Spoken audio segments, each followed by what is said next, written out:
Hi, this is Laura Peters from Dublin, Ireland. Want to know how I used the bee builder punch to make a little Tweety bird? Watch now. Okay, let's make a cute little bird out of a bee punch, shall we?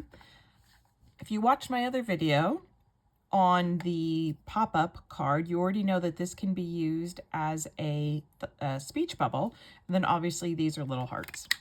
But let's try something else that you may not have thought of. I picked this up from a demonstrator off the Facebook group called Demonstrator Planning Place, which is just for demonstrators to share ideas.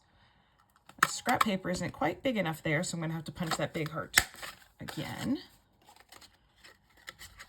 There we go. Okay, so we've got our 3 pieces here.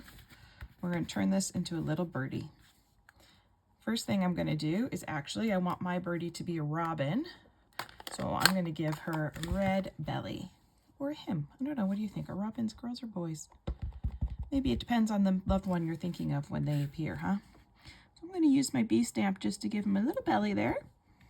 You can, of course, just use markers. Then we're going to fold the heart in half. No special technique there, just giving it a little fold. And that's our wing. Oh, I forgot to set my glue upside down so it's not flowing nicely. Nice little wing. This is going to be our tail, the small heart.